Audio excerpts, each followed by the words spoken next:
आप देख रहे हैं राष्ट्रीय हिंदी न्यूज। नमस्कार, मैं आपके साथ वर्षा शर्मा। आप सभी का स्वागत है हमारे इस खास कार्यक्रम आओ मंदिर चले में। देवभूमि उत्तराखंड, या यूं कहें कि श्रद्धालुओं का गढ़ उत्तराखंड, हिमालय की गोद में बसा सबसे पवित्र और धार्मिक स्थान है उत्तराखंड। एक ऐसी जगह है जहां न केवल हिमालय की खूबसूरती देखने को मिलती है, बल्कि यहाँ की सांस्कृतिक सभ्यता अद्भुत है। यहाँ के गौरवशाली धाम दुनिया भर में आस्था का केंद्र है। आप गए हैं कभी उत्तराखंड? एकदम स्वर्ग सा दिखता है। भगवान ने खुद अपने हाथों से जो बनाया है इसे। दुनिया की सबसे सुंदर इमारतें और आलीशान घर इस देवभूमि की तुलना में रत्ती भर भी नहीं है। कहते हैं ऋषि मुनियों ने सैकड़ों साल तपस्या कर इसे दिव्य भूमि बनाया है, जिसका वैभव पाने के लिए श्रद्धालु मीलों की यात्रा कर भगवान के दर्शन करने आते हैं। देवभूमि उत्तराखंड, जिसकी हवा में गंगा आरती की सुगंध है और शाम खुद में ढेर सारी शीतलता समेटे हुए है। चलिए तपोभूमि उत्तराखंड का एक सफर हमारे साथ।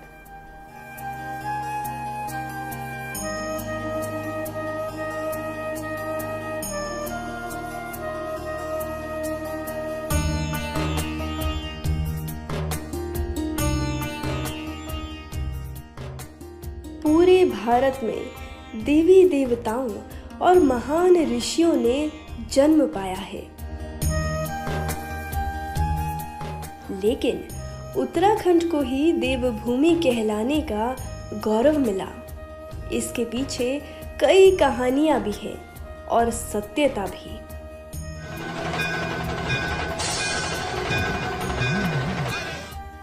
पूरे भारत की सबसे विशाल और पवित्र नदियां देवभूमि उत्तराखंड से निकलती हैं। गंगा, यमुना और सरस्वती नदी का उद्गम स्थल है उत्तराखंड। भगवान शिव का ससुराल दक्ष प्रजापति नगर भी उत्तराखंड में है। इतिहास गवाह है कि पांडवों से लेकर कई राजाओं ने तप करने के लिए इस महान भूमि को चुना है।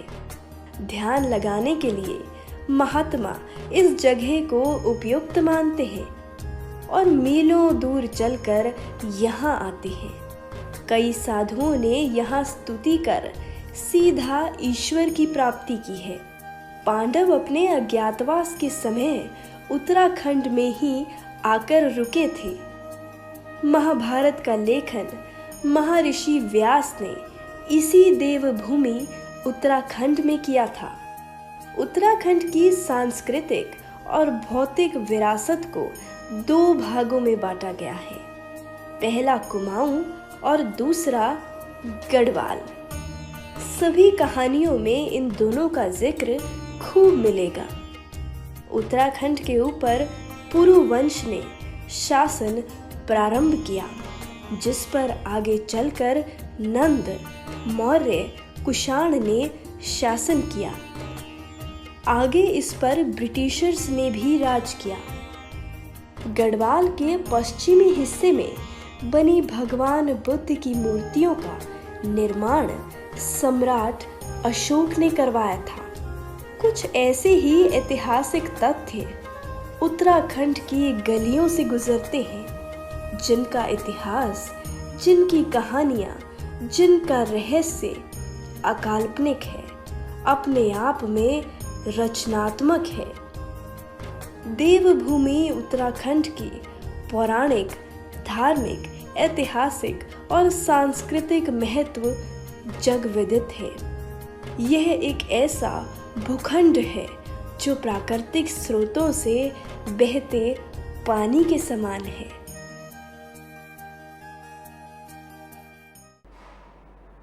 देवभूमि उत्तराखंड को ढेर सारे ऋषियों ने अपनी तपस्या से सजाया है। घूमने निकलेंगे तो पूरा उत्तराखंड ही खासम खास है। यहाँ की हवा इतनी निराली है कि आप अगर यहाँ कुछ दिन रुक जाएं तो यहीं के होकर रह जाते हैं। यहाँ की खूबसूरती से लेकर यहाँ की संस्कृति तक सभी की रचना अलौकिक है।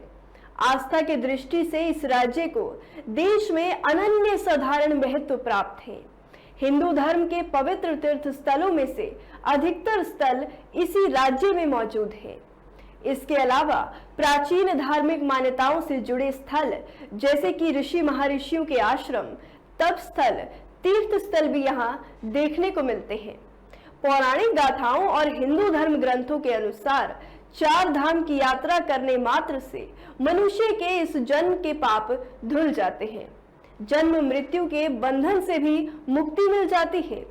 यह भी माना जाता है कि इन स्थानों पर पृथ्वी और स्वर्ग एक हो जाते हैं। दुनिया भर से लोग मीलों दूर इन 4 धामों के दर्शन के लिए आते हैं। क्या आप इन गौरवशाली 4 धामों के बारे में जानते हैं जिनके दर्शन करना करोड़ों लोगों की मन्नत है? चलिए हम आपको बताते हैं कि कौन से हैं ये 4 धाम जहां पर साक्षात भगवान का वास है।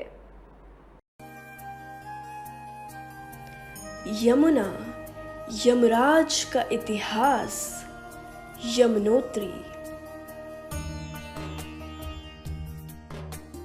गंगा के अमृत जल का स्रोत गंगोत्री। 5 नदियों का संगम केदारनाथ। भगवान विष्णु को समर्पित बद्रीनाथ। चारों धामों पर दिव्य आत्माओं का निवास माना गया है। यह चारों ही जीवन का पवित्र सार है। कहने को तो ये 4 अलग अलग धाम हैं, लेकिन एक दूसरे के बिना बिल्कुल अधूरे। यमुनोत्री जहां सभी को मोक्ष प्राप्ति देती है, तो वहीं गंगोत्री गंगा के अमृत जल से पूरी धरती को सींचती है। केदारनाथ को जहां भगवान शंकर का आराम करने का स्थान माना गया है, वहीं बद्रीनाथ को सृष्टि का 8वां वैकुंठ कहा गया है। कहा जाता है कि 4 धाम यात्रा करने वाले श्रद्धालुओं को यात्रा यमुनोत्री धाम से ही शुरू करनी चाहिए और उसके बाद गंगोत्री, फिर केदारनाथ और आखिर में बद्रीनाथ जाना चाहिए। चलिए इस पवित्र, अनोखी और अलौकिक 4 धाम यात्रा की शुरुआत करते हैं पहले पड़ाव यानी कि यमुनोत्री से, जहां यमुना नदी जन्म लेती है।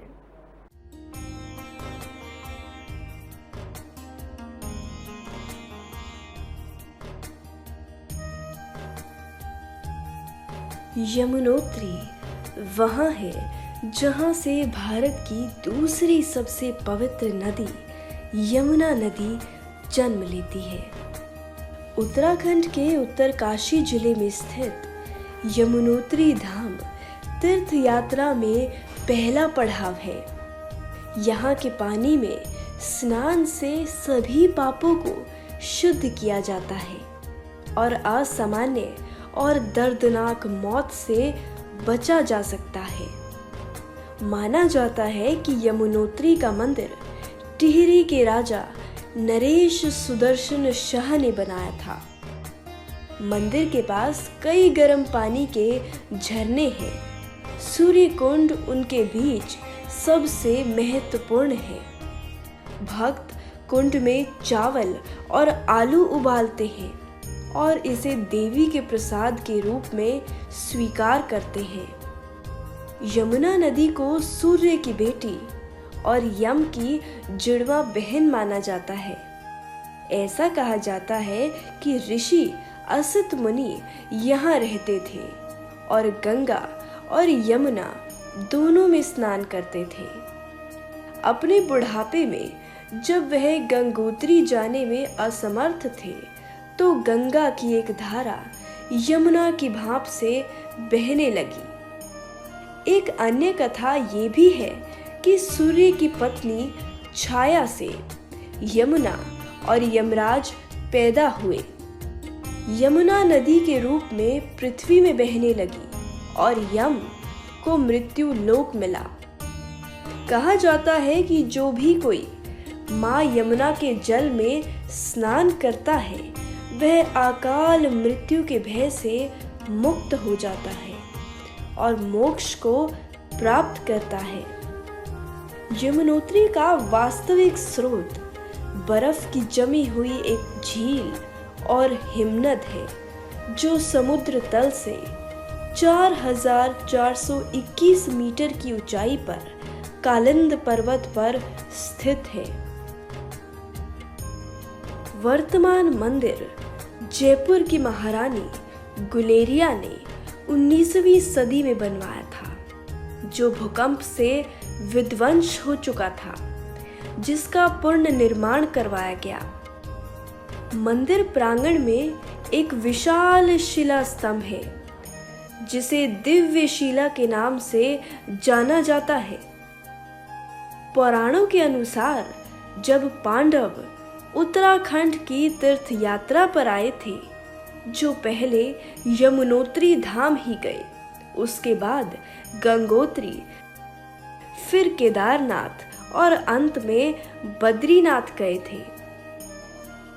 तब से ही उत्तराखंड में तीर्थ यात्रा की शुरुआत हुई थी और यात्रा का ये कर्म चला आ रहा है, जिसमें पहला पड़ाव यमुनोत्री है।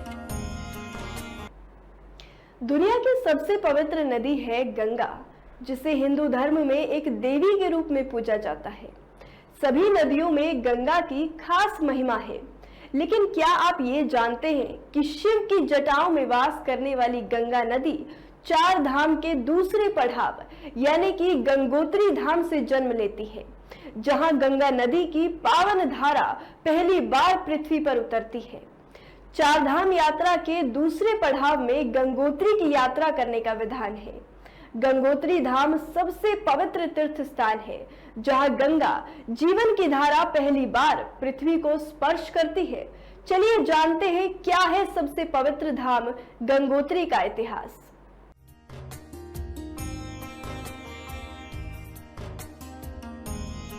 गंगोत्री धाम उत्तराखंड के उत्तरकाशी जिले में है।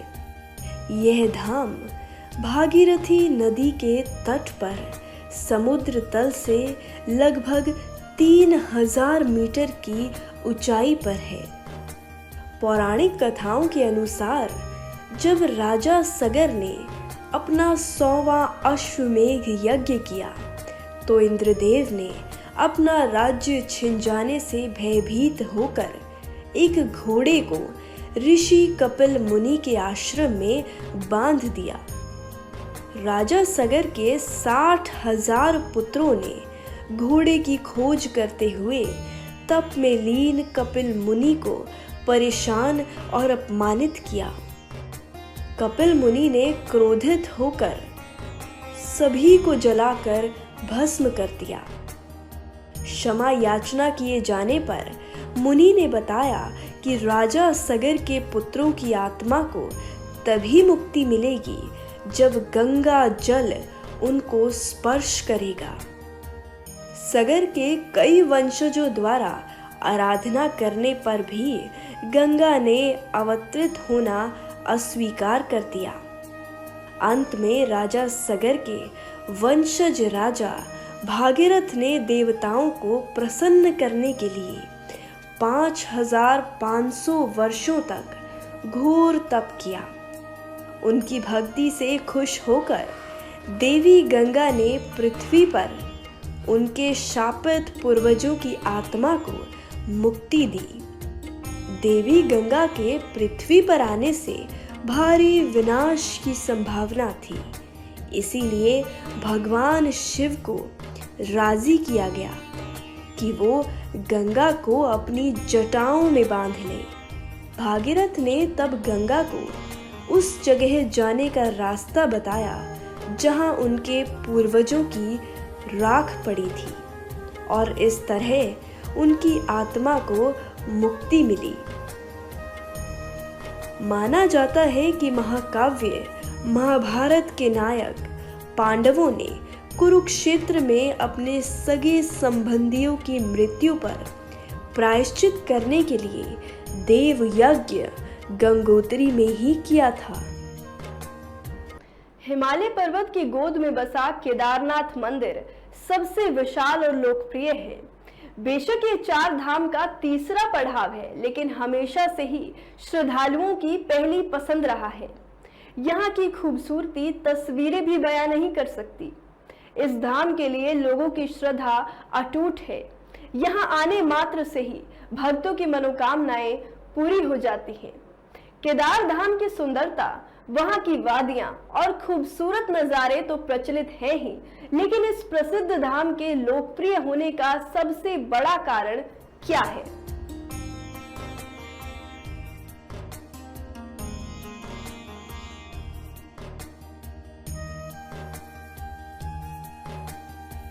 केदारनाथ धाम 12 ज्योतिर्लिंग में से एक है। यह उत्तराखंड का सबसे विशाल शिव मंदिर है, जो उत्तराखंड के रुद्रप्रयाग जिले में स्थित है। इसे कटवा पत्थरों के विशाल शिलाखंडों को जोड़कर बनाया गया है। मंदिर लगभग 6 फुट ऊंचे चबूतरे पर बना है। इसके निर्माण में बड़े भूरे पत्थरों का उपयोग किया गया है। मंदिर की छत लकड़ी से बनी है। मंदिर के बाहरी दरवाजे पर शिव की सबसे प्रिय नंदी की एक विशाल मूर्ति है। केदारनाथ मंदिर 85 फीट ऊंचा और 80 फीट चौड़ा है। इसकी दीवारें 12 फीट मोटी और बेहद मजबूत है। यह धाम तीनों तरफ से पहाड़ों से घिरा है। केदारनाथ मंदिर न सिर्फ 3 पहाड़ बल्कि 5 नदियों का संगम भी है। ये 5 नदियां हैं: मंदाकिनी, मधुगंगा, श्रीर गंगा, सरस्वती और स्वर्ण गौरी। यहाँ दर्शन मात्र से ही सभी पापों से मुक्ति मिल जाती है। केदारनाथ धाम के किनारे में केदारेश्वर धाम स्थित है, जिसका निर्माण पांडव वंश के जनमेजय ने कराया था। केदारनाथ के पुजारी मैसूर के जंगम ब्राह्मण होते हैं। पंच केदार की कथा ऐसी मानी जाती है कि महाभारत के युद्ध में विजयी होने पर पांडव भारत हत्या के पाप से मुक्ति पाना चाहते थे। उसके लिए वो भगवान शंकर का आशीर्वाद लेना चाहते थे, लेकिन उन लोगों से शिव शंकर रुष्ट थे। भगवान शंकर के दर्शन के लिए पांडव काशी गए, पर वो उन्हें वहां नहीं मिले। वो लोग उन्हें खोजते हुए हिमालय तक आ पहुंचे। भगवान शंकर पांडवों को दर्शन नहीं देना चाहते थे, इसीलिए वे वहां से अंत ध्यान होकर केदार में जा बसे। लेकिन पांडव भी लगन के पक्के थे। वो उनका पीछा करते करते केदार पहुंच गए।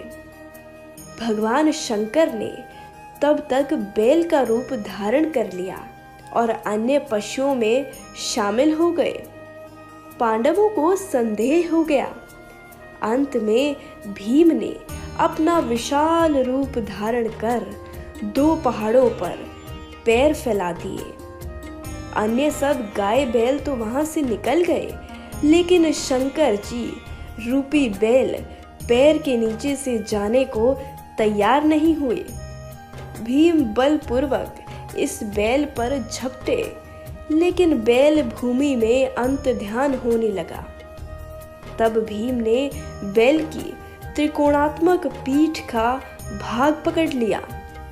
भगवान शंकर पांडवों की भक्ति, दृढ़ संकल्प देखकर प्रसन्न हो गए। उन्होंने तत्काल दर्शन देकर पांडवों को पाप मुक्त कर दिया। उसी समय से भगवान शंकर बैल की पीठ की आकृति पिंड के रूप में श्री केदारनाथ में पूजे जाते हैं। 4 धाम यात्रा का आखिरी पड़ाव है धाम बद्रीनाथ, जहां मोक्ष प्राप्ति यात्रा संपूर्ण हो जाती है। जो साक्षात भगवान विष्णु का वास है, जहां आकर मनुष्य को ईश्वर का एहसास होता है और साथ ही भगवान विष्णु के दर्शन होते हैं।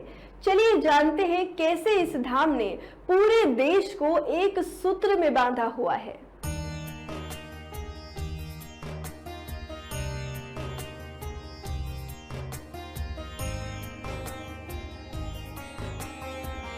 बद्रीनाथ मंदिर, जिसे बद्री नारायण मंदिर भी कहते हैं, ये मंदिर भगवान विष्णु के रूप बद्रीनाथ को समर्पित है। यह पंच बद्री में भी शामिल है। यह समुद्र तल से 3133 मीटर की ऊंचाई पर स्थित है। 8वीं शताब्दी के दार्शनिक संत गुरु शंकराचार्य ने इसका निर्माण कराया था। इसके पश्चिम में 27 किलोमीटर की दूरी पर स्थित बद्रीनाथ शिखर की ऊंचाई 7138 मीटर है।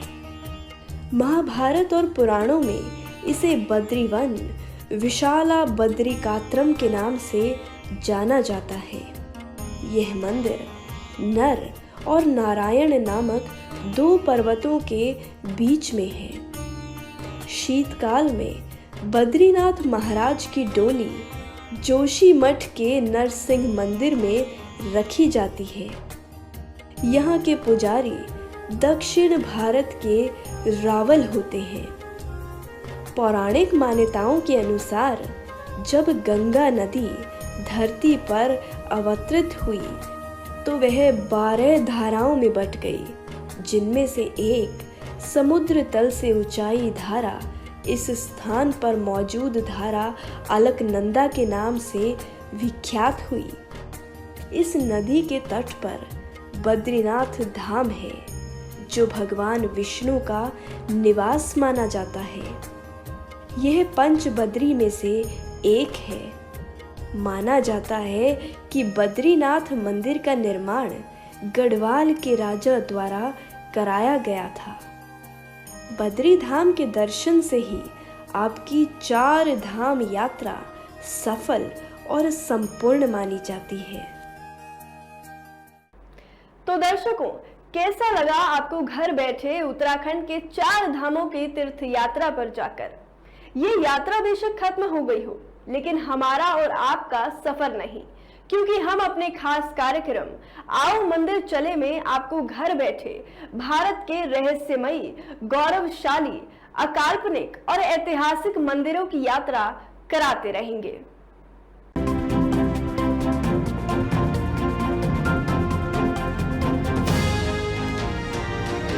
आप देख रहे हैं राष्ट्रीय हिंदी न्यूज।